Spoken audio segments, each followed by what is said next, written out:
So we're very happy to see all of you. And we're especially happy that my wife is here because you don't always get to hear from her. And everything I know about Grihastha life I learned from her. But she still wants me to say something. So I'll start and then she'll take over and then do a little tag team. We'll see where it goes. And we might even do an exercise. Right? Possible, yeah. So kind of the theme today was understanding the differences between men and women. And I'm still trying to understand women. So I don't know if I'm that qualified to say anything other than they're hard to understand. I think women feel the same way about men. And I don't think it's only about understanding the differences. It's more, I think, about accepting the differences. Because you could understand the differences and think, why do they have to be like that? That doesn't seem right. And I know for myself, as a man, women think in certain ways which don't make sense to me, and I know it's the same for women. And that's sometimes difficult to accept. And to have a relationship, a beautiful relationship that works, then all those differences which come between male and female, and all the differences that just come between individuals, if we can accept them as they are, even if we wish they weren't that way or they don't make sense to us, then everything goes very smoothly. And for me, as a devotee, it's more or less the essence of our spiritual practice, is to be able to accept people the way they are and accept things the way they are. And you all know, there's a saying like, when a woman gets married, she thinks she's going to change the man into the way she wants him to be. He's not quite there yet, and she'll work on him. Yes? Well, I'll give you ladies some good advice. The way he is when you get them is the way he's going to be. You're not going to change him. Right? And you will be frustrated trying to change him, and he will be even more frustrated than you trying to be changed. Now, I can't say that's, my wife might say, oh, but Prabhu, you changed. Well, naturally you change when you grow, but it's so many things about me didn't change, or they changed in a way maybe that she didn't like, or vice versa. And we accept that. That's part of who we are. One of the, I think, most common examples that is often given, and you must have heard this, is when a woman speaks, a man wants to, when she has a problem and she speaks, a man wants to fix it, right? Because that's how men are. And the men can't really understand why you would listen to a problem and not fix it. That's how their mind goes. And the woman's getting upset. He said, well, I don't need it fixed. I said, well, why are you telling me? He said, it doesn't make sense to them. Like, why are you wasting my time telling me, all day in the office, all I do is fix problems. That's what I do. And so, until a man understands, no, that's not the way women work. They don't think like you. They just want you to listen. And sometimes it takes a while for a man to understand that. Well, what's the good of listening? Like, we should, why just talk about it? We should do something about it. And then the man has to be explained. No, but that's how, they just need someone to listen. That they're satisfied. Thank you for listening. And the man walks away and is like, but you still have a problem and I didn't solve it. And she's like, no, everything's fine. And when you're newly married, it takes a while to adjust to that. But there's innumerable things like that.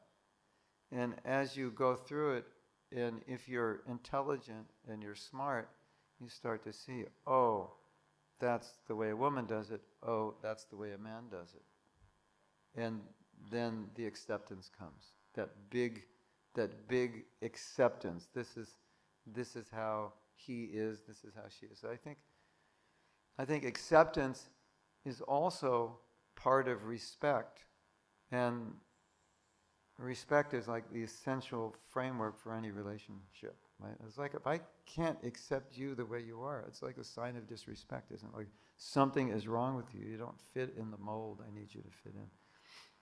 And so when you have a partner, if you're not married, you may not realize that when you get a partner, you get everything, the good and the bad. They come together as one package. And if you're married, you know that. It's like, oh. It's like, you've lived together, right? Like, oh. I didn't know I get this part with it also. Yes? Right? And so that's the part we have to accept that comes with it. We have to respect that. That's who this person is. And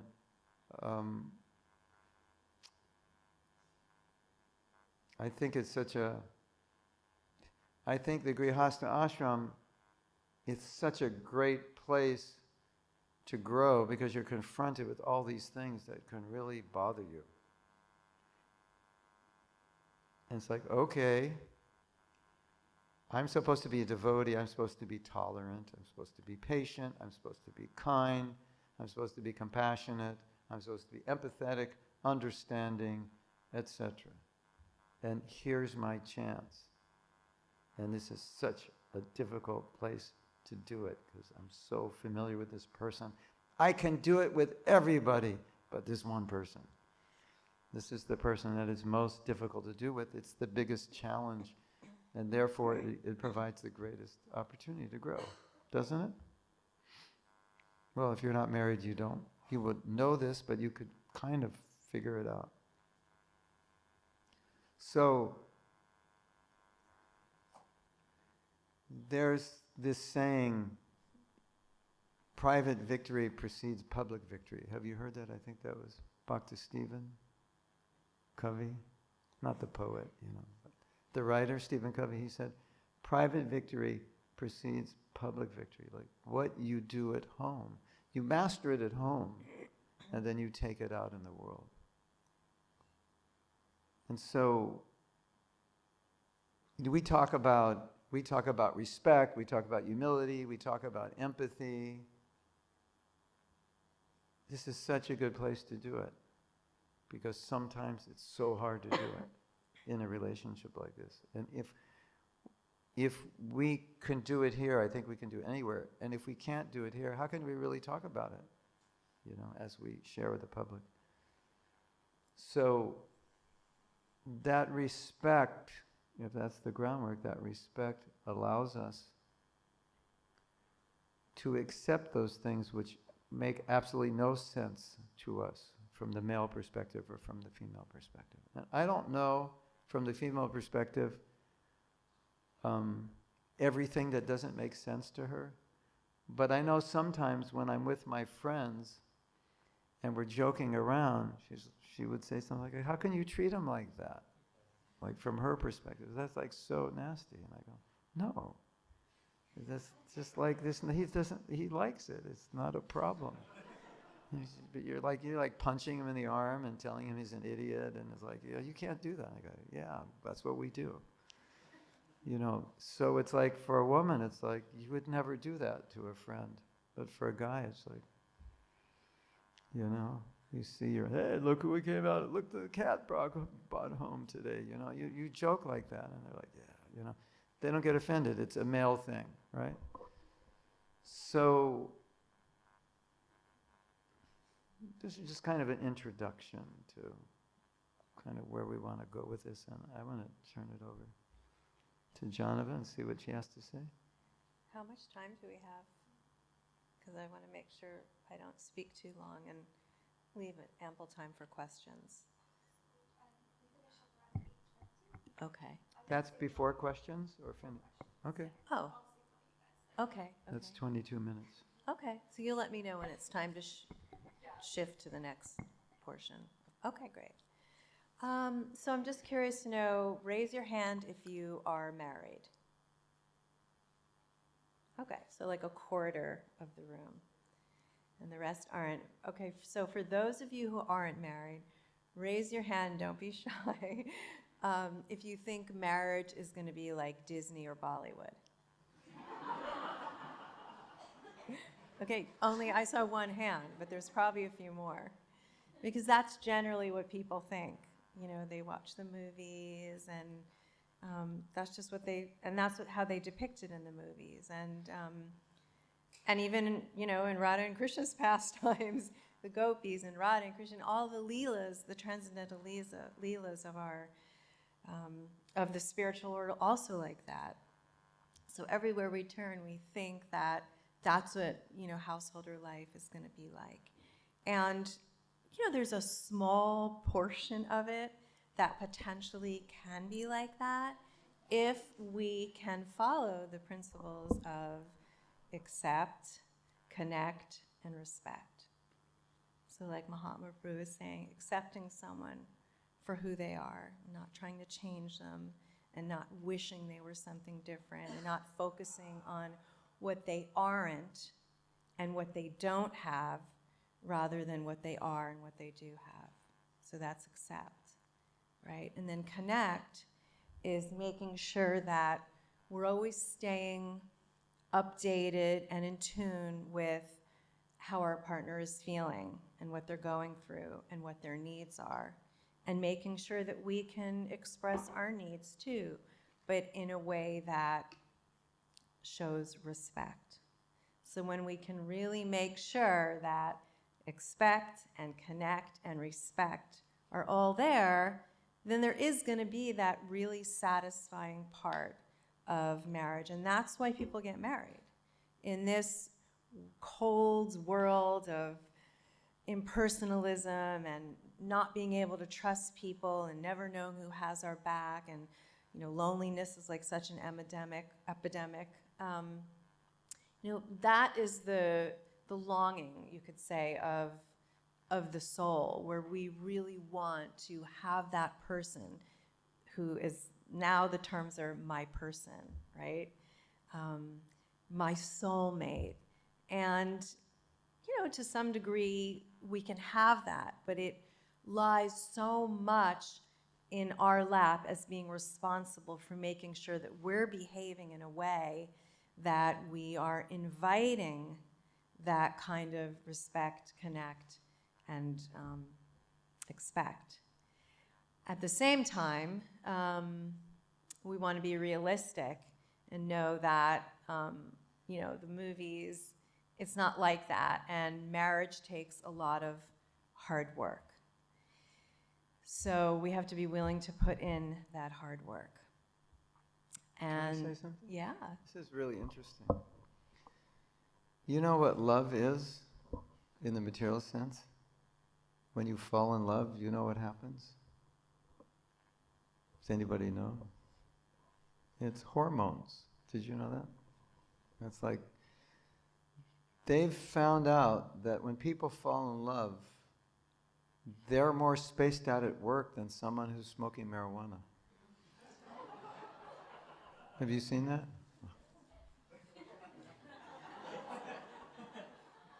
Hello?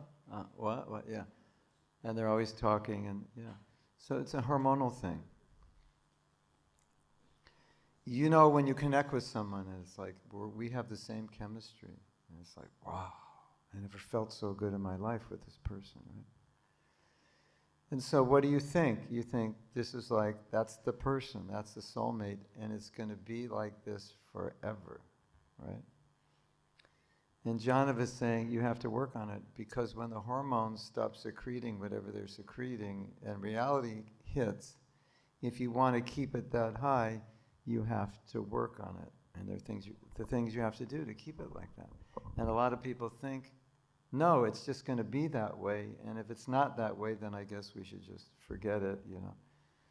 So when I first heard that, I thought, this is so important, because when that chemistry hits, it's like you think everything's going to just go beautifully forever. But it's the work that makes it go on, and the reconnect, when there's problems, recalibration, yeah. I'm getting back on track. Okay, sorry for that. No problem.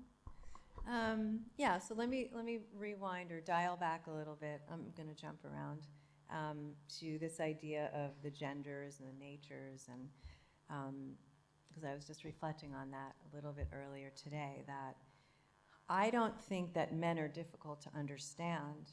I just think it's difficult to accept them as they are, because it can be so disappointing for.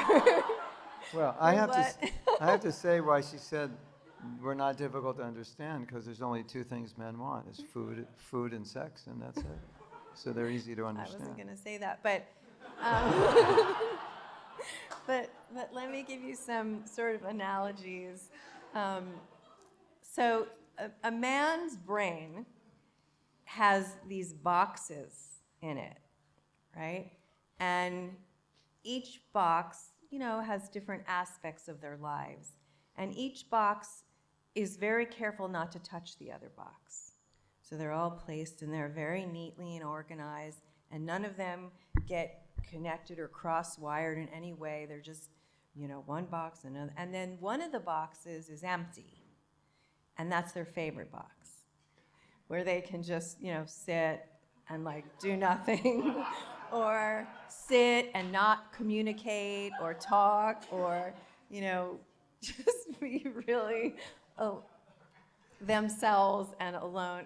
I see heads nodding, so some of you might be like, what are you talking about? This is scientific. This is actually data. I'm not making this up.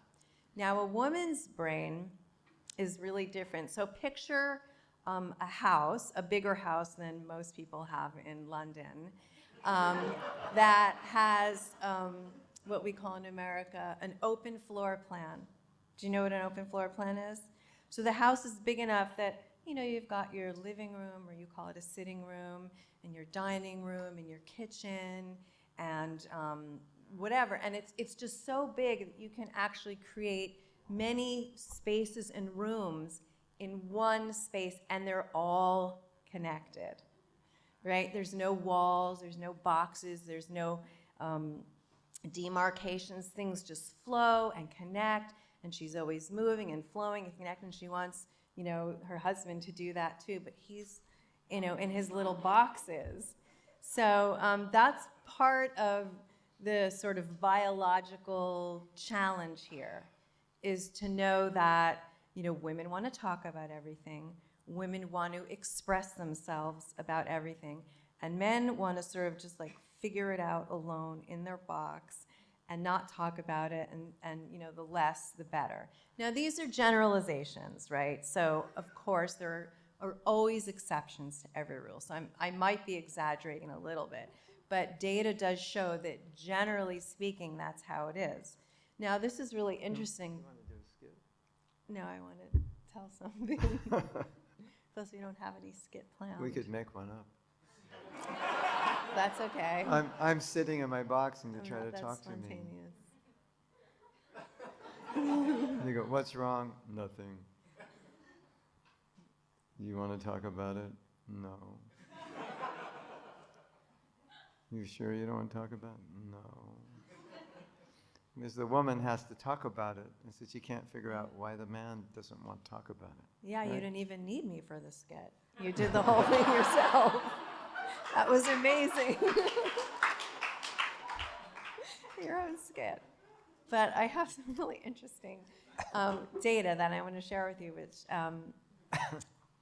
which can sort of explain maybe not the man's brain, but why men, when they get married, they're sort of behind the 8 ball to where the women are, right? Women know how to, generally, okay, we're doing generalization here. They're good at cooking, they're good at cleaning, they're good at organizing, they're good at just sort of interfacing and figuring out who does what, and they just seem to be sort of have this domestic edge and communication edge over. That's because they play house since they're 3 years old.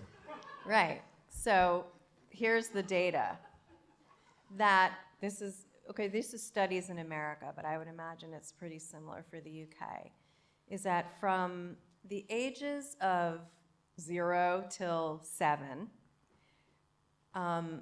girls and boys often have a best friend, like my best friend, of someone of the opposite gender. So it's very common for a boy and a girl at age 2 or 3 or 5, just, my best friend's a boy or my best friend's a girl. But come age 7, that completely changes.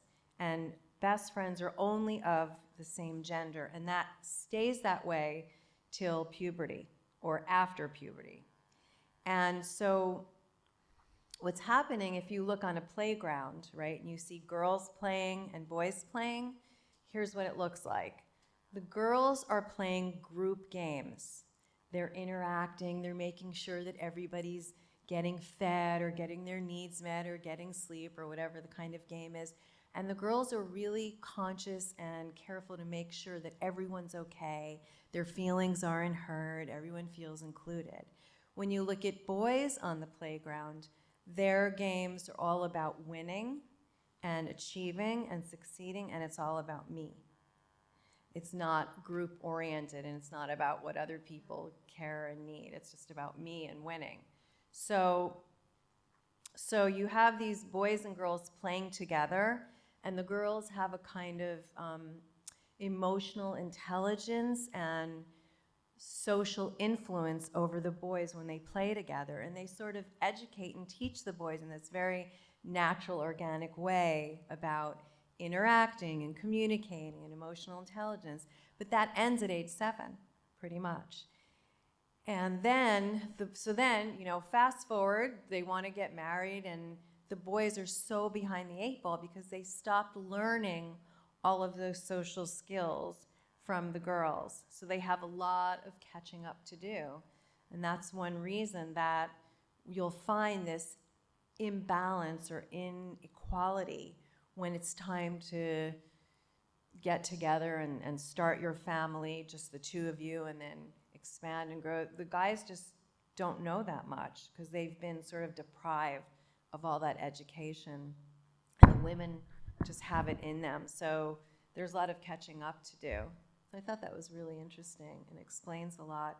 Sometimes when boys come from this is sometimes, families where there's a lot of girls, like let's say a boy has 5 sisters or whatever, and it's a healthy, emotionally healthy environment in that home, he's observing what his sisters are going through, and he's interacting with his sisters that he might have an edge over boys who haven't been raised in a healthy, emotionally healthy home with a lot of girls because they haven't observed and seen and had to sort of work with their sisters. So that's also an interesting statistic. But the real point here is not to focus on the differences, but to focus on the similarities.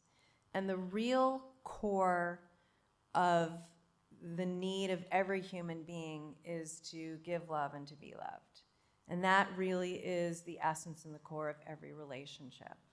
And so the more we can learn about how to give it to our partner, the more we'll be able and naturally to receive it. And that's what makes a healthy and happy relationship, is feeling heard, feeling understood, feeling needed, feeling wanted, feeling cared for, feeling like that person knows what we're going through right now and they care about it and they're willing to invest in our healthy well-being, physically, mentally, emotionally, and spiritually.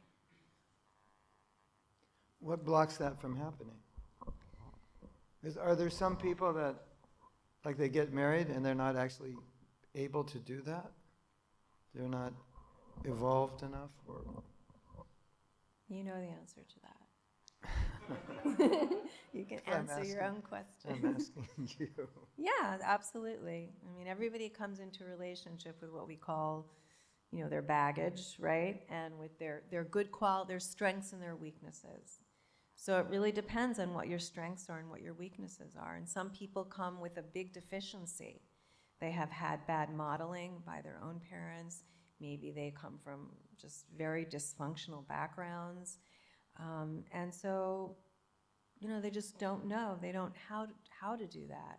And of course, that's not a curse, and it doesn't mean that everybody that comes from a dysfunctional background, which is most people in Kali Yuga, that means they can't do that, because some people make very conscious decisions at very young ages when they've gone through some kind of trauma or they've experienced something that they obviously see is not right in the way their parents are relating. They think to themselves, it's a very internal, sort of private, emotional experience, and it can happen when you're 4, and you actually make almost a pact with yourself, and you say, I will never, ever be that way or do that when I'm an adult with my family. And people keep that. It's almost like a vow that you make to yourself. But not everybody makes that vow, and most of us just do what we saw, or do what we were told, or if our parents treated us with a heavy hand, that's how we treat our partner or our children, with a heavy hand, even though we know it's wrong.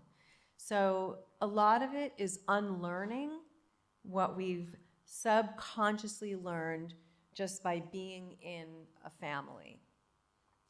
So we have to unlearn a lot of what we learned and then relearn new things that are healthy patterns and habits and behaviors that can give us the happiness in our marriage that we really want and deserve. But it takes work, we have to learn these things. Most people don't come into the world knowing how to be a good partner. Did that answer your question? Or do you want more psychological stuff? Whatever you like. Well, I'm done. I respect you. I don't have whatever you're say. inspired to say. Yeah. No, but we see sometimes, don't we see this, like sometimes two people are really compatible, but one or both have some issue that just gets in the way of everything, and it's so unfortunate, because they're so good as partners, but there's just one thing. Yeah. And we have to be willing to acknowledge it, and for the sake of our partner, however difficult it is to heal or work through this conditioning, or whatever it is we're working through, we should do it out of affection for our partner. And a lot of times you don't even realize what you're like until you live this closely with another person. And they're like, why are you doing this? And you're like, doing what? So you always do this. Like, I never do that. No, you always do it. And like, no, we have no idea what you're talking about, because there was never anyone that really cared that much, or never anyone to show us. And then sometimes you think, oh, my partner's just finding fault with me. And you're doing something that's making the relationship difficult, and they're not angry with you, they're just trying to show that it doesn't work. And if we take it as criticism, or they're being offensive, that's a disservice to them, because we're doing something that's upsetting them. And it's something, maybe like you said, maybe that's what my father did to my mother, or that's what my brother did to me, and I'm not even aware that I'm doing it. So I see that as extremely important. Like you want to be, when you're in a relationship, for the sake of the other person, you want to be the best version of yourself that you can possibly be. Because if you actually love someone, you want to show up as the best you can for that person. And if you have these specific problems that can affect the relationship in negative ways, I feel like it's unjust to not work on them for the sake of the relationship and the sake of the happiness of your partner. And I see this all the time. I'm like two perfectly matched people, but there's something that's there that has to be worked on. And then the other spouse needs to be patient with that person. It's like, okay, I'm working on it. Just give, I understand it. It's not easy. I've been this way all my life. And be patient and accepting and, tolerant. And I think what's the statistic? Like this amazing statistic about how much the average couples disagree on in their marriage. 75 to 78%. Yeah. Can you explain that? What does it mean by they disagree? It just means there's conflict, that there is no marriage, there's no happy marriage free of conflict. And let's say this, we call them solvable problems and perpetual problems, right? So solvable problems are usually situational, and they can emote a certain kind of intenseness and upsetness and triggers, but they're usually based on a situation, and if the couple can sit down and rationally and respectfully talk about it, they can solve it, right? But then the other percentage, which is in the mid to high 70s, are problems that are based on, the kind of nature that you have, your personality, the background that you come from, and those generally don't go away. They're just part of you and they stay with you. But you can still be in a happy relationship even with those unsolvable problems, as long as you know how to deal with them and navigate your way through them so they don't get in the way of the goodness of the relationship. You give an example? Because I think in some relationships, someone can focus in on one thing and think this is the deal breaker, where many people with amazing relationships have that exact same problem, but they don't Yeah, so allow that. there's 4 or 5 issues that can often be what we would say are the unsolvable problems, and they often revolve around things like money, finances, how you manage the house, right? Cleaning and cooking, things like that. How you raise the children, how you deal with the parents and the in-laws, and there's a couple more. And so, because we all come to a relationship with beliefs and opinions and really deep stories, background stories about what this means to me, right? What does money mean to me versus what does it mean to him? It's going to be very different.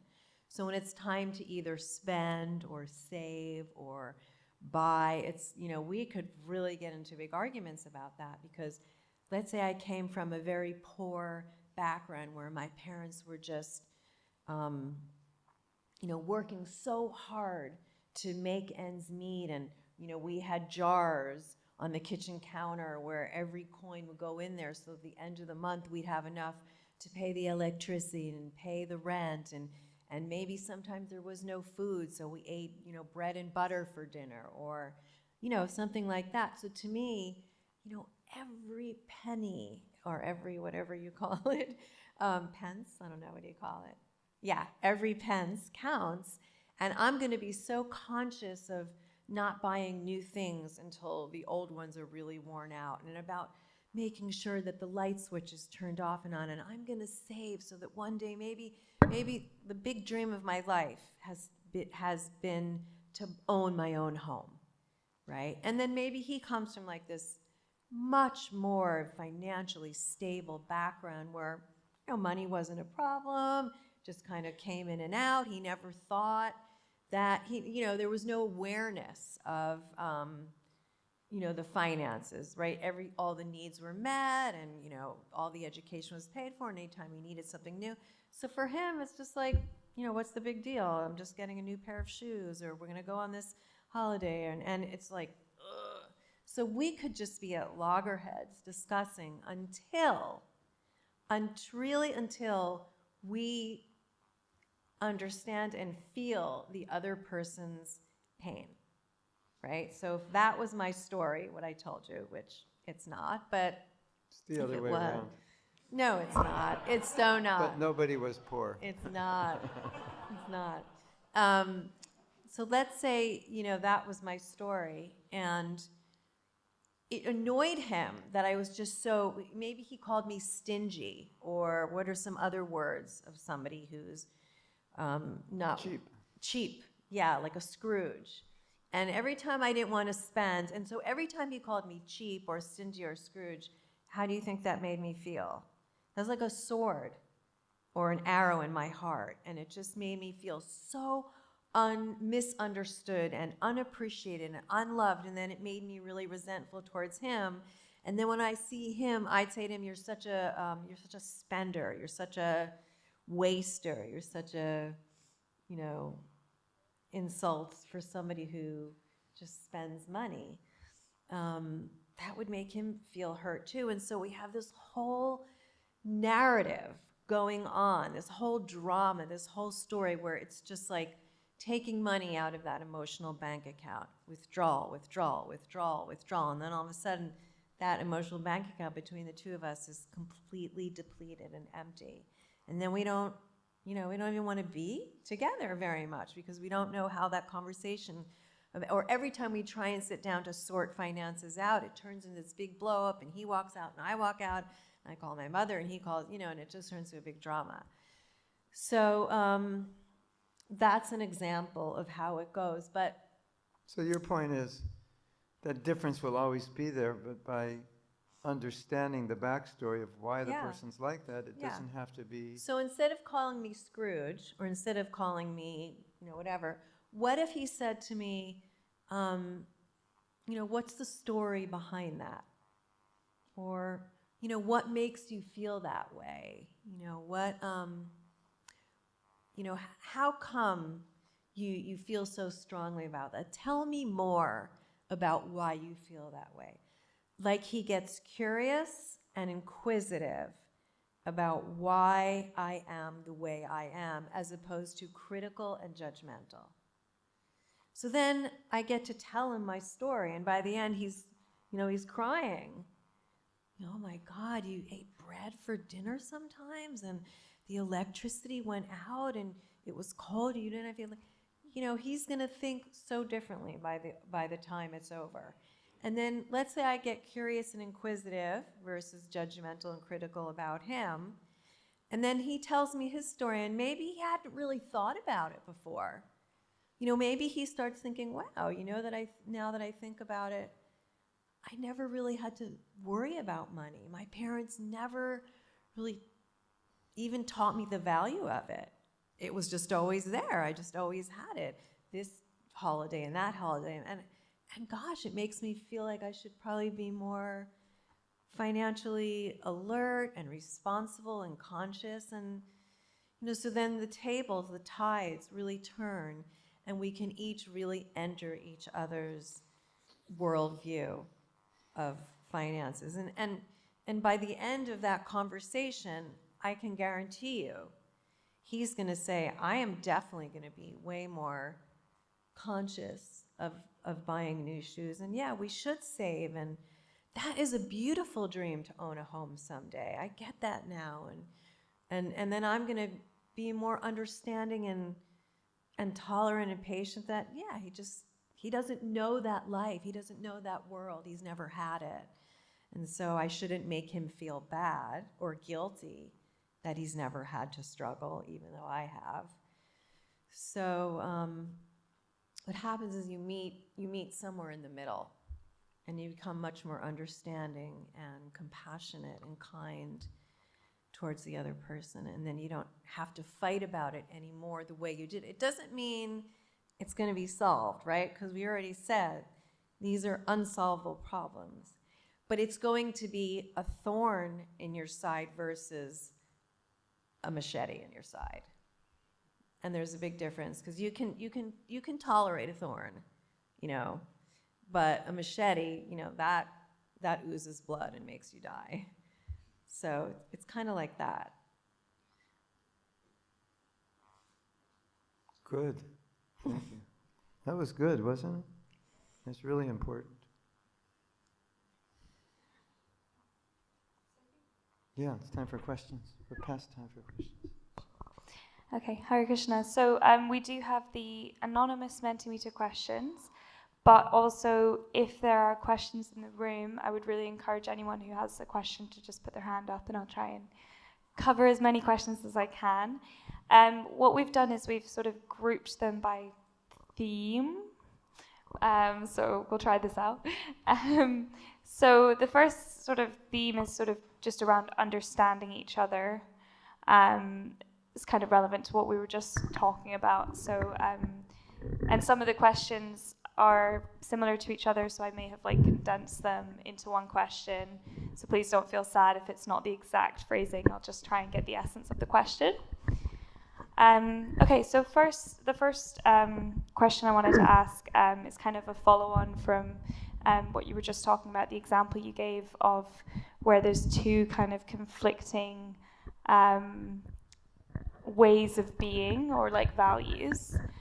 And you talked about how you worked through that by being curious and trying to understand each other. What if you just feel like the other person's wrong? Like if you just feel like, I can understand why you're like this, but can you just change? You want to answer it, or you want me to? What would I say? I say maybe you can't change, but you can change the way you act. And I think a lot of people get confused about that. Like, this is just how I am. Okay, I understand that. Can you act differently though? Because sometimes you can act differently from the way you are. Okay, I cannot control myself. Like every penny we get, we're going to save. And we're going to eat bread and butter for dinner. But we have like 10,000 in the bank. We could actually have rice, dal, and sabji. No. We're just going to, you know, I'm like, I'm starving every night. Can you be compassionate? So, you know, you're like, okay, I'm used to bread and butter. You know, I've done it all my life. But I see you're suffering. So, I'll, you know, even though it's going to kill me to make that rice, dal, and sabji, I'll do it. So I think that is a very important principle to understand. Because we get in this like, well, this is just the way I am. Okay, fine, that's the way you are. But do you have to act that way? No. Like, I have a bad temper. Okay, I get upset. All right. Well, just when you get upset, go in the room and close the door. Don't scream at me. You know, you don't have to do it, you know, or go outside and play basketball until you calm down or something. So this is just my feeling. It's not something I read. But if you respect somebody and you respect the feelings of someone, then you're conscious of how your actions affect them. And so this is my nature, this is how I do it.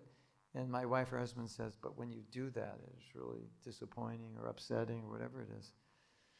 She's like, okay, it's my nature, but I'm not going to do it. I just read an article today. It showed up out of nowhere.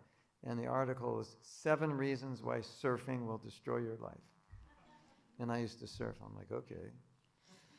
And I was just talking to a devotee and said, you shouldn't surf. It's going to destroy your life. And one of the reasons it says is that surfing is, you can't predict how the waves are. So when the waves are good, you have to go because they're not always good. It's not like you just go another sport, you do it anytime. As long as it's not raining, you can do it. So he said that for so many surfers, they've like missed relatives' weddings and important things because the surf was good. And they could not control themselves. They said, it's not good every day. And surfing's an addiction, so it's a drug. So I think you can understand where I'm going with that. Sometimes it's just like, but I want to do this. I love to do this. This is so me. Yeah, but it's destroying your partner. Can you not do it?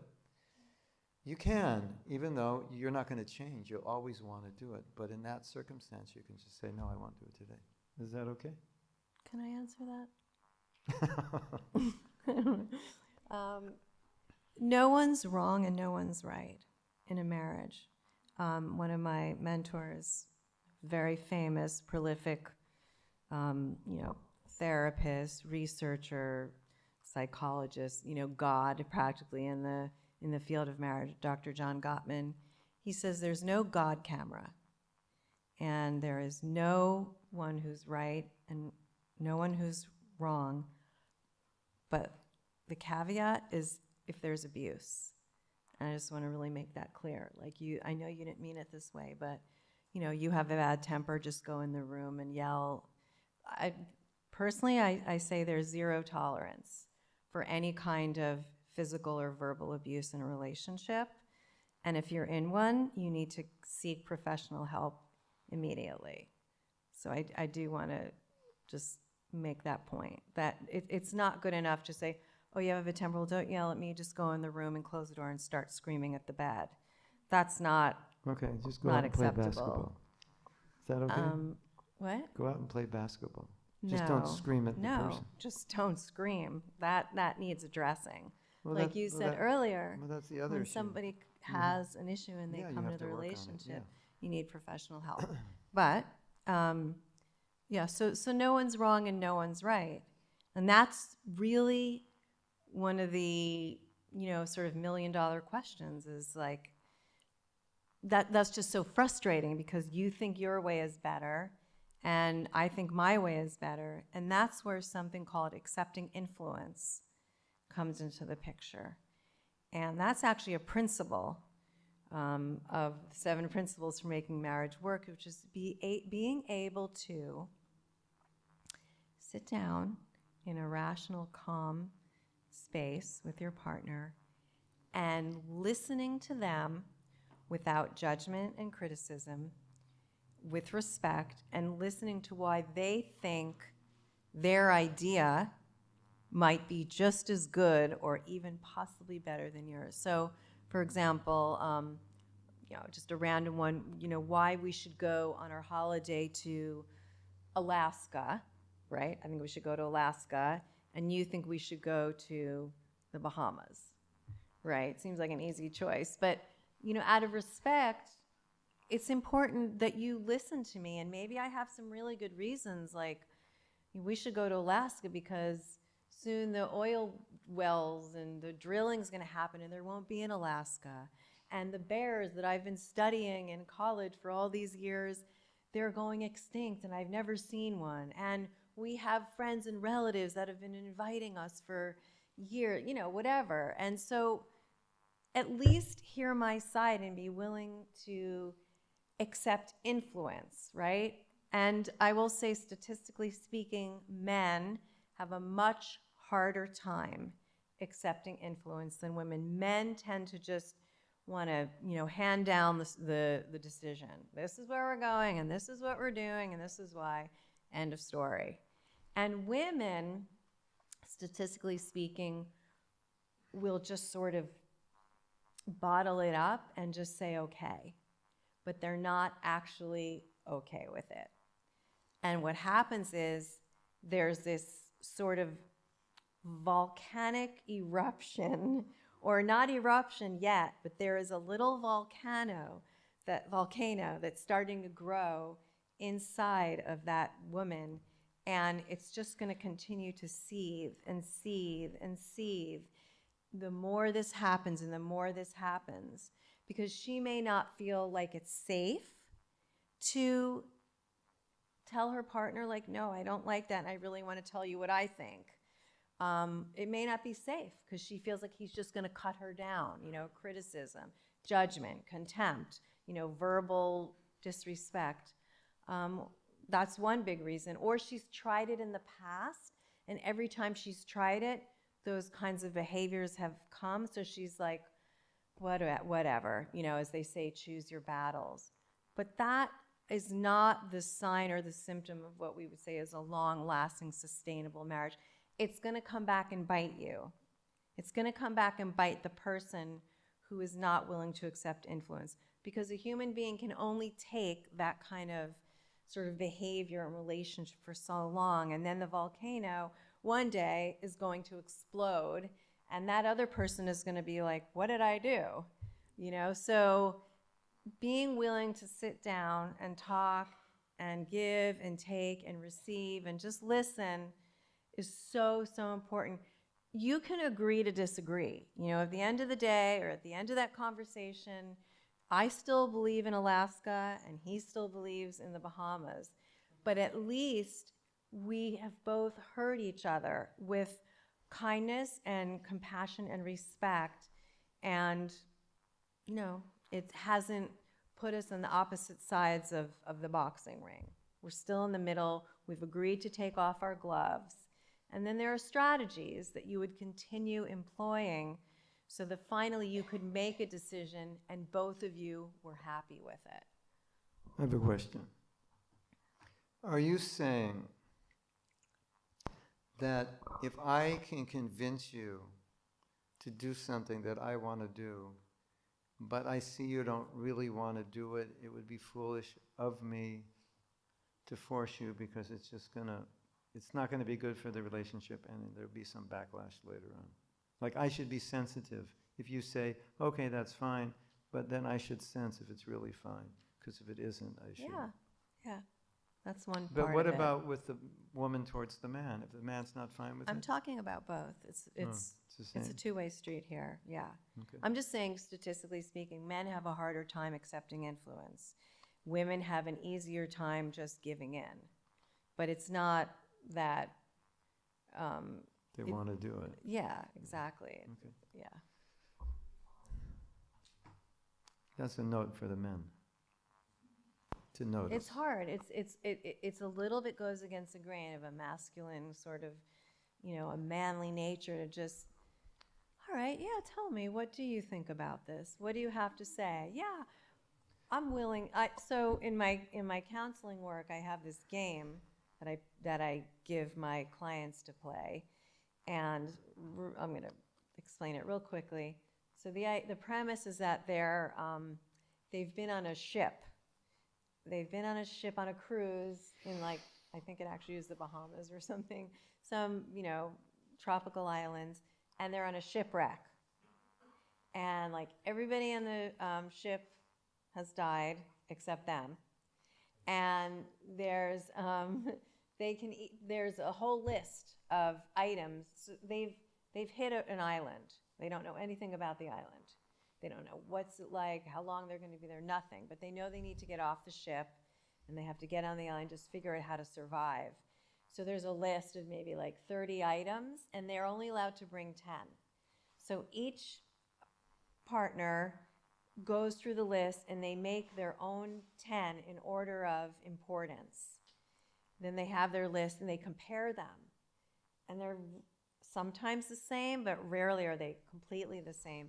And then they have to discuss, well, why do you think, the flashlight is better? Well, why do you think the cooking pots are better? Why do you think the rope is better? And it's really interesting to see who's dominating the conversation and who gives in and what, or if there's this real give and take and there's a lot of respect, and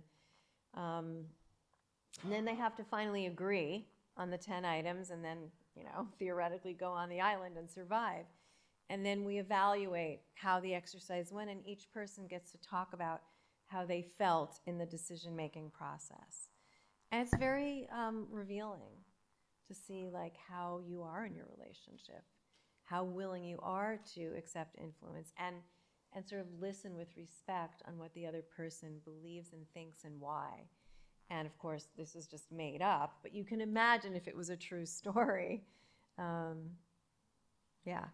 challenging it would be. Thank you. So I think, did someone have a hand up? Yeah, Kushasaka.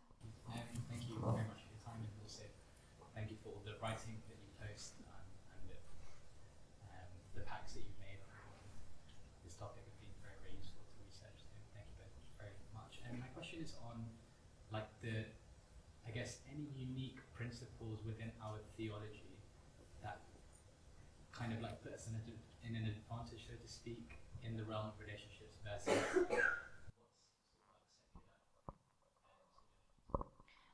Can I just repeat the question, just so that everyone hears it? So the question was, and correct me if I'm wrong, if there's anything in our philosophy that sort of is unique that puts us at an advantage as opposed to sort of secular philosophy. Yeah, well, the obvious one is that we're all Vaishnavas, and we're supposed to be engaged in performing Vaishnav Seva all the time. And if we're able to look at our spouse as an extension of and a representative of our guru and of Krishna, and then there's not any possibility, really, within reason, that we would ever want to commit any kind of offense or ahimsa or, treat them ill in any way, because we see them as a pure spirit soul, and Krishna sent them to us to love and to care for and to respect, and that however we treat our partner is directly linked to how we're treating Krishna. Krishna sees that. And so if I'm treating my spouse ill, if I'm treating him improperly, then Krishna doesn't feel good either. So we offend our partner, we offend Krishna. That's how I see it. It's very clear. And yeah, that's what jumps out at me. That's everything, isn't it? Also, Well, it's like your home, your spouse, your kids, who do they belong to? So if you think they're all mine, you'll want to enjoy, exploit, control. And if you think they belong to Krishna, you want to serve. So that's what our philosophy offers, right? That I'm a servant and I'm not an enjoyer. When you enter Grihastha ashram with the idea, I will enjoy this, if somehow or other it's like something shifted, You've learned that I'm servant, and you get into Grihastha ashram and now I'm going to enjoy all this. It doesn't work that way. You will enjoy it by engaging it, by serving it. You'll never enjoy it by enjoying it. It'll be enjoyable as it's used in Krishna's service. You can't be happy trying to take advantage of someone. And there's this idea, that men have big egos and they want to be served and they want wives who are submissive and this and that. And that's fine, that's a reality. But Prabhupada's talking about materialistic men. We read and go, just see, honey, I have a big ego. It says it right here, and you should just do whatever I say because I'm a man. And he's talking about materialistic men. He's not talking about devotee men. And sometimes we get that, mixed up. So I think that's important also. And if I serve my spouse, as a man, if I serve my spouse and I want my spouse to be this nice, humble, just very gentle, that's how it happens. You can't force it. It's just like, why wouldn't they want to serve you? You're taking such good care of them. It's natural. But you try to force it or demand it, good luck. It doesn't work that way. And I think a lot of men think that, well, I'm a man, you're a woman, so, when you talk about marriage in the context of bhakti, then you talk about both sides being submissive, both sides being servants, both sides being, chaste, everything, those qualities. Like, why is it only women submissive, chaste, and this and that? But there are verses and places. No, it's men submissive, chaste, and servants also. And a lot of the macho men are like, no way, I can't do that. I would be too feminine. But it's not. It's bhakti. Well, bhakti's feminine, I guess. Both Bhaktisiddhanta and Gorkishore Das Babaji said that. This is your wife, you serve her. Wow. You should know that before you get married. That's what you're going to be doing. So I'm going to do one more question on this topic, and then I'm going to move on to conflict and sort of issues. It's a big one.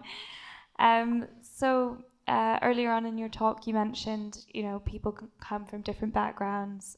They sometimes have traumas, or maybe they had something about their parents that they, affected them. So the question is, if you have that kind of trauma, do you think that you should work through it before entering a relationship or marriage? And is the best way to do that just by getting therapy? Yes, and yes. At least be working on it, right?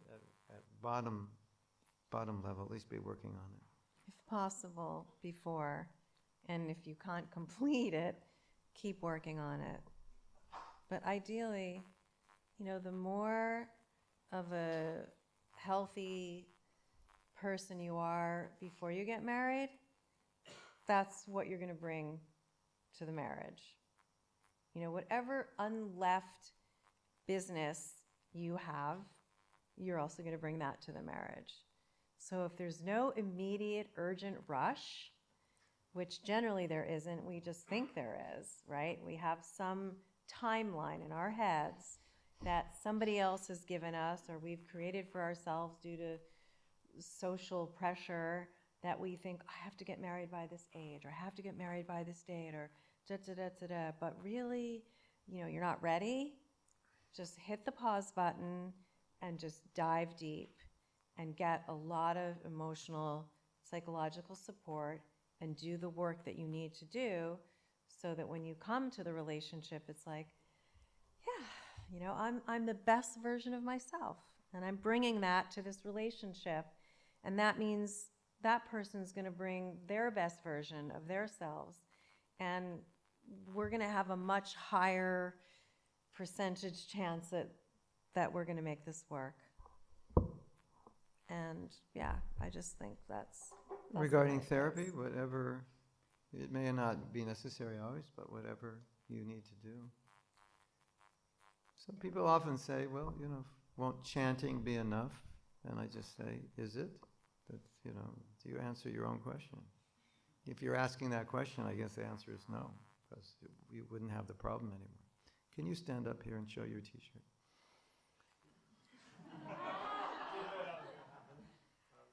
Just want you to see that. It says husband in progress. What does it say? Please, sorry for the inconvenience. Is that what it says? Thanks for your patience. Yeah.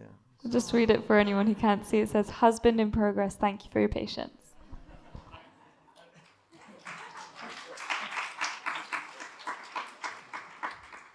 Do we have those t-shirts back there?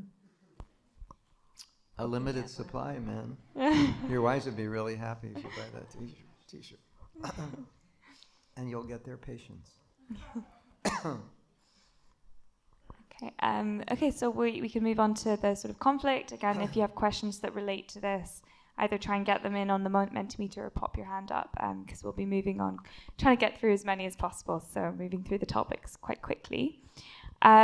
So the first one is when a conflict arises between a couple and it sort of seems small at first, but it starts to become larger. It's kind of what you were talking about, like these recurring problems. How does the couple support each other and work through that? I think that's something we've had in other sessions as a question as well come up. Yeah. So I did partially go into that when I gave you the example about the money. And so what you pointed out is very perceptive, is that these perpetual problems, these unsolvable problems, they just keep coming up over and over. You can never make headway. And you find that each time you argue about it again, it's almost worse than the time before, right? There's zero humor. There's a sense of just, almost just no budging at all. And you just don't have any sense of being willing to hear the other person. You think you're right and they're wrong. And there's sort of these symptoms that you can tell that, oh yeah, this is one of those problems that's just not going to go away. So like I said, you really have to sit down in a time where you're both very calm and very rational, and the phone's not going to ring, and you don't have to be somewhere in 20 minutes, and the kids are asleep, and you have time. And you take turns. You take turns talking about how you feel, the story behind it, what's going on for you. And so that's like the speaker, right? And then the listener, their job is not to start compiling their response, because they're not going to respond right away. They're just going to listen with so much. This is what we call sattvagun. This is what being in the mode of goodness means, that you are 100% fully present. So eye contact, you're not looking over there, you're not fiddling some item, it's just you and me, and I'm fully here and present to take in what's going on for you. And then you sometimes when you want me to listen, you tell me, I need you to listen. Oh yeah, because she knows there's a 50% chance I won't. I always have to say, put your phone down, most of the time he's got the phone in his hand. And he thinks it's enough just to not look at the phone. But then I have to say, no, put it down, face down. You know, we have rules, but sometimes he forgets the rules. So I have to remind him.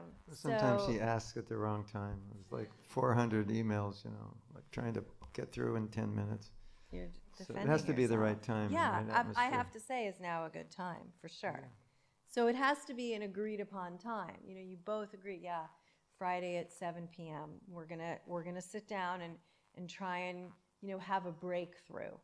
But I think this versus- is a really good point as a man, and I've discussed this with other men. If you just, like, you know, a lot of times when women speak, men are like, oh, my wife's speaking, here we go again, type thing, you know.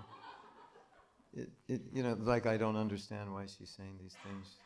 But if the wife says, no, this is important, I need you to listen, it's like, okay, it just gives us a warning that it's not just, I'm just talking about I had a bad day, or, you know, I ate an orange that was sour, and it ruined my evening or something, you know. We're like, okay, are we finished?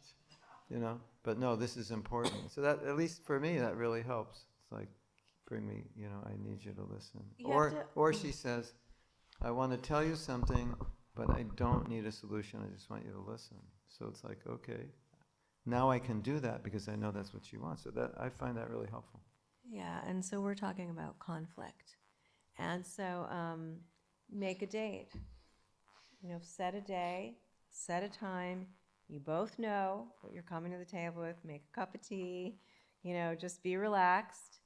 And then the speaker is just talking about their situation, their needs, their feelings. So it's more about them and less about you.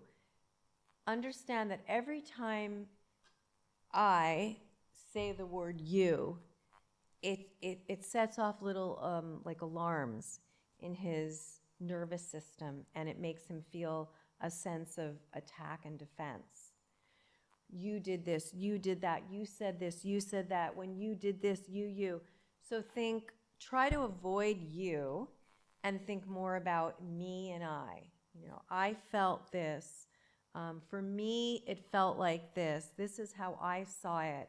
You might say you, but it's not pointing out something they did that in your mind was defective or wrong, because that immediately sends the nervous system into a panic attack, and it's very hard for someone to listen to what's going on when the nervous system goes off like that. So then the listener's job is just to repeat back in their own words what I just said. So what you're saying is you felt uncomfortable when I, brought that story up in front of your mother, and it made you feel embarrassed, and you really wish I hadn't done it. Exactly. And you feel that it happens all the time, right? Because we're talking conflict here. It does. So it happened. So I do it all the time. And you really don't want me to do it anymore, right? So then that person would say, yes, you got it exactly. Or maybe they'd say, yeah, and then you could say, but am I missing something? What am I missing? Or is there anything else you want to tell me about that? Right? So then, until the person feels really heard and really understood, then it's time to switch. And then again, you use that same sort of method. And then at the end, because again, we're not necessarily going to solve a problem, but what we're doing is opening up meaningful, productive dialogue about the problem, and we're going to try and make headway.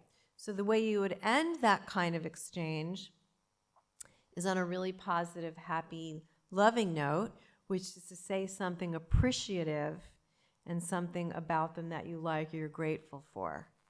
And you just do it for each other, at least one, and you could do more than you want. And then, end the session, and it may be like, let me just think about that, sit with that, meditate on that. It's not going into it solving it, but it's just opening up a window that was before, shut, closed, that you could never open. Can I say? This is a message to the women. If you have an issue that you want to speak to your husband about, they would probably rather get their tooth pulled than speak about it, which is why when you say, I want to speak about it, they'll say, can we do it tomorrow? Can we do it later? I have to go to the toilet. There's some response. So, a man's psychology is that, the person he most wants to be respected by is his wife. And so when she says we have to talk, it's like, okay, she's going to tell me all the things I'm doing wrong, which is like the last thing he wants. It's like, for him, that's like, I'm a failure. So he wants to, so women should understand that. And if you, as a woman, can make these conversations in such a way that by the end he's like, wow, that was really good, I'm glad we did that. Then the next time you say that, it'll be like, yeah, let's do this, it was really good. But if it doesn't go well, you're going to have a really hard time. So the next time. So just be conscious of that. That's like men don't really like to do that unless you can make it so productive and so easy and painless that they think, oh, this is really good, we should do this all the time. And then, because if you say, let's talk, I'm always like, yeah, there's something we have to talk about, let's solve it. I don't want to run away from it. But I wasn't always like that. I would never say we have to talk, because that immediately sets alarm bells off, like you're saying, what did I do wrong? I'm a failure. So again, the statistics say, okay, this is really interesting, and it's very important to know that how you begin a conversation is how it ends. 96% of the time, if a conversation begins off on a negative note, it goes down a rabbit hole and it ends on a negative note. Only 4% of the time can a couple sort of repair and rectify and make that a positive outcome if it begins on a negative. So the way you begin something is pretty much predicting how it's going to end. And if you know this is a conflict area discussion, then to say we have to talk is just like, uh-oh, to the other person, male or female. So better to say, something like, it would be so great, it would really mean a lot to me, or I feel like right now we really need to have a conversation about this situation. Another thing is coming up and it's been hard in the past, and I'd really asking if we could have a conversation about this, and when would be a good time. So you're very straightforward and honest about what it is versus we have to talk, but it's not like a command or a demand or, Can I add something from the male perspective that you could add to that? Like, Yeah. This is going to be good, you'll like it. Because I think you've done that before. It's like, this is not going to be heavy, or like, you'll like this, it's going to be good, it'll be helpful. yeah, If you just hear that, it's like, okay. yeah. But Yeah. otherwise, it's like, I'm going to get chastised, and my ego's going to be like rubbed in the wrong way, and it's going to be painful. So just to say that, this is going to be good, well, I think it'll really help us. It's like, because I think you've done that before, and I was like, okay, Yeah, that's sounds nice. great. I like that. But just, we have to talk. That's like, that's scary. Don't say that. Awesome. Ananda. I want to challenge what you're saying, because I really like it, and I wish everybody could do this. But I'm also seeing that it's really difficult for men to be very emotionally attuned. It's a generalization. There's lots of very sensitive men who will be attuned to emotions, or women, and will be willing to listen, willing to talk. But a lot of the times, what you get is you get a macho and a very sensitive woman who stuffs it inside. And so, and the macho doesn't want to talk and doesn't want to listen, and any of that kind of, oh, let's talk, let's discuss, can I tell you how I feel? It's just send them down. down a completely different road and actually makes them more annoyed and irritated. So you just rather like, I just don't even want to make this an issue. And so you just stop. So, I mean, counseling, I would see that it would help, but even counseling would be a big step in that situation because they can't even talk. What would be a solution for that kind of macho and a lady who is used to being, you know, a lot of the times people growing up in devotee families or growing up in a certain male-female dynamic that's very maybe male-dominated in the family. It's quite common, especially in the old days. That was a common model in the family. And so a woman growing up would be not really willing to challenge and would be just more willing to accept, and just as statistics show that that's more and more common thing. Not accept, but yes, stuff it in without actually accepting it. Just pretend I accept. Any kind of recommendation how to approach that situation? So let me see if I understand the question. You're saying that the woman who's sort of sensitive and stuffed everything down and has a very macho husband, and she's tried everything. She wants to have more meaningful, deeper connection and sort of a sense of give and take and collaboration and partnership in working together and making decisions and like that. And she feels that she's tried things, but nothing's worked, so she's sort of given up. Is that what? I just want to make sure I've got that right. Or she's just resigned. Or she's resigned even before trying because it's as a challenge. She sees it as he challenges his ego. Yeah.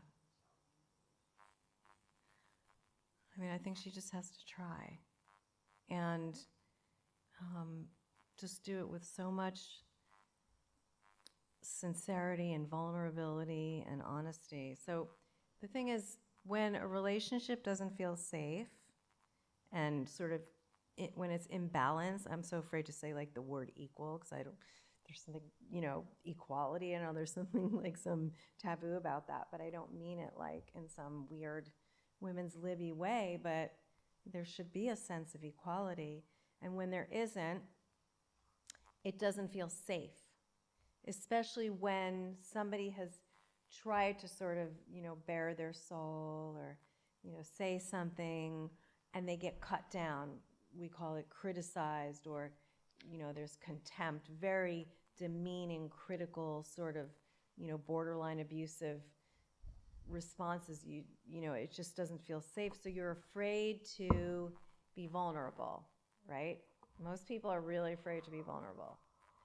But the interesting thing is that vulnerability can often be the key to turning things around.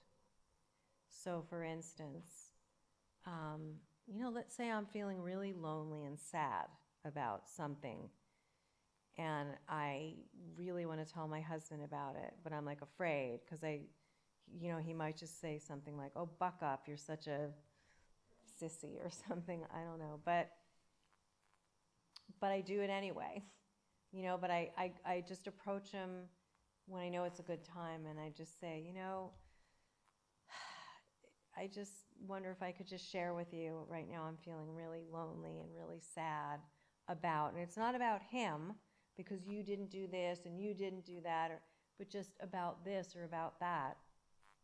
There's a chance, and I can't say what the percentage is because I don't know these people, but there is a chance that, when you hear these powerful words and you see this person who you've spent years with and theoretically love, when you hear that, it's like, oh my gosh, my wife is feeling lonely and sad, and, I want to, and you could say, or whoever this person say, and I just really need a hug. Maybe they can't give you verbal reciprocation the way you want it because they don't have those skills. A lot of times what we're not getting from someone that we really want is because they don't actually have it. But anybody can give a hug. I'm feeling sad and lonely right now and scared, and it would just mean so much to me if I could have a hug. he's going to give that person a hug. And then maybe, little tears will come, and then there'll be like a little bit more of a tight hug. And like, again, a window has been opened up. So generally these things don't get fixed overnight, but we have to make cracks in the windows. And the way to do that is by expressing vulnerability in doses where you feel that the other person is able to receive it and respond. So not like, I'm sad and lonely, and you can't say anything back to make me feel better. They're ill-equipped, and that's something we have to realize. It's their own lack of ability, but a hug or a whatever it is that you feel that you can get from them that they're able to give, that's a good starting point. I have another one I think is important. Sometimes they get through to a man, maybe also to a woman. Let's just preface it with say, this is really important to me. Like, because with men it's like, we don't know if it's important because you don't tell us. And we hear it and we think, why would that be important? Wouldn't be important for me. If I felt that way, I would just be like, whatever. But if you say, this is really important to me, and maybe you won't understand it because it's a female thing, but if you could just try to understand it, give them some preface, like it's a woman's world, or for a man, it's, this is really important to me, and you don't realize it. When you do this or say that, it really hurts me, and you probably never thought like that because you think I'm made out of steel or something. And like, oh, and they'll say, oh, I didn't know that. So I think that helps a lot. You're just like, prefacing a conversation can help a lot. I just want to add one thing too. Let's say for this scenario with this couple. So the woman is very aware that she's feeling this sort of, let's say, emotional deficit, right? That her husband's not able to supply her with a kind of emotional support that she really hankers for, and he's got this macho thing, so she keeps like swallowing it and stuffing it down. And so another strategy to add to that is to think, what makes my husband really happy and satisfied? What does he love? What makes him feel the way he really needs to feel? Because I know what makes me feel the way I need to feel, but let me just turn it over and flip it back in the other direction, even though I don't feel like it, because I'm like mad at him, or I feel that he's not being this or that, but let me just put my own needs aside for a minute or a day or a week or whatever, and just think, okay, I'm going to really invest in really tuning in to what he needs. Often we call this, what's my partner's love language? But, what makes him feel like competent and confident and like a good husband and a good father? Like, what is it? And then try that. Do that. Really invest with all yourself in doing those. They're little things too. They don't have to be big, huge things. There's generally small things, because what you're going to notice is that he's going to be surprised too. Like, oh, she did that for me? That's unusual. And he might even not believe it. And he might even say, oh, that's weird that you did that. You never do that. And then it makes you like, oh God, I tried. And he did. So you have to just really suspend, because we test each other.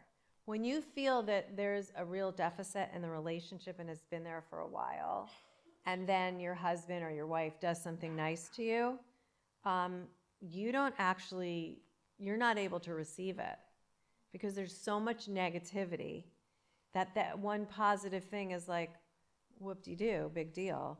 One nice, like I have this couple that I was working with, and actually they live in a cold climate, and the husband, they had so many problems. So I'm working with them on Skype, and they're in another country, and they're going back and forth. And then he said to her, but I put the seat warmer on for you in the car so it wouldn't be cold when you went to work this morning.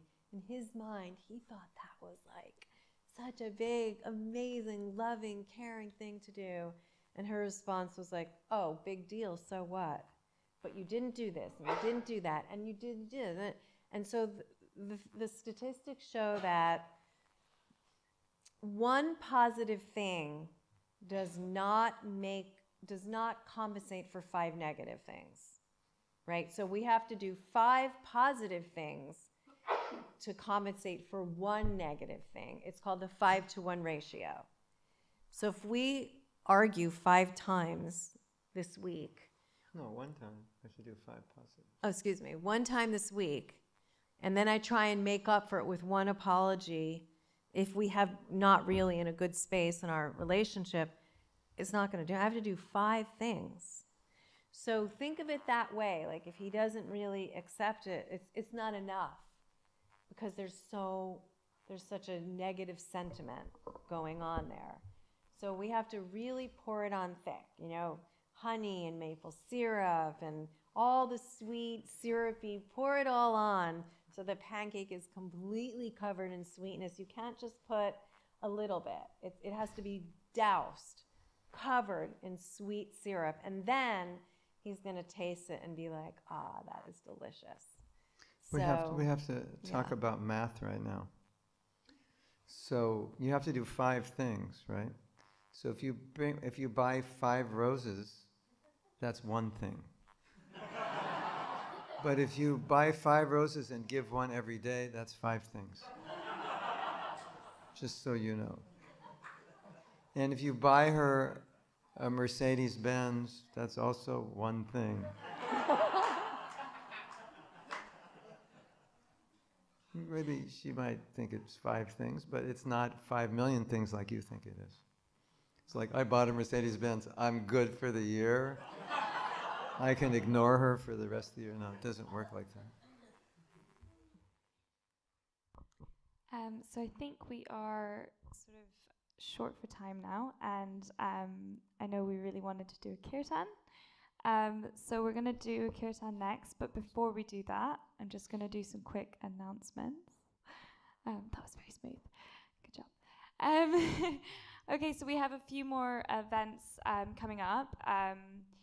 I'll start with the first one, which is the summer party, which is the Pandavasena Mentorship Summer Party. It's open to everyone. It's on the 9th of July, and if you haven't already signed up, I don't know what you're doing, so sign up. It's fun to get together. And then the next session in this series, we're really, really excited to have Gauravani and his wife Vrinda Rani coming and speaking to us on the 29th of July on the topic of getting to know yourself before you get to know someone else. So a lot of the similar kind of like themes that we've been talking about. So please do come along to that. If you have any ideas or suggestions for speakers or topics, come and approach any one of us on the team. That's myself, Ambarish, Renali, Leela, and Rushabh. So come approach any of us. And I do want to just note, I know there were loads of questions we didn't get through. Every time there's questions left over, we take those questions and we try to sort of bring them into the topics for next time. So they don't go unnoticed. We're taking them down. Please just keep coming to the sessions and I'm sure they'll get answered. There's just not enough time. So I think, lastly, I wanted to say thank you to our amazing speakers. First of all, can I get 3 loud Hari Bols for Mahatma, Prabhu, and Jahnava, Dasi? Hari Bol, Hari Bol.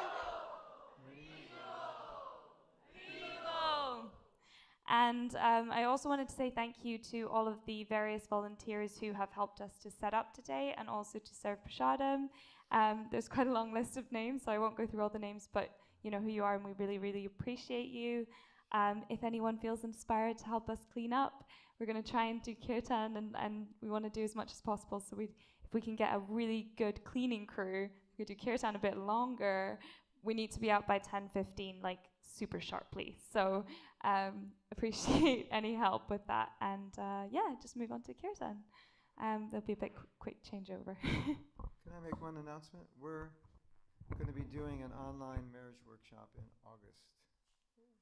So can we just send you the information and you can send Yeah, everybody? we can circulate that for sure. And actually also to note that there are, if you're inspired by some of the things that Mahatma Prabhu and his wife have been talking about, and you want to hear more from them, they have, Mahatma Prabhu has a website. There's also some books at the back and some merch, like the t-shirt, which is at the back available to buy. So thanks everyone. That's, I think, all the announcements. Yeah. Okay, we'll go move on to Kirsan. Cool.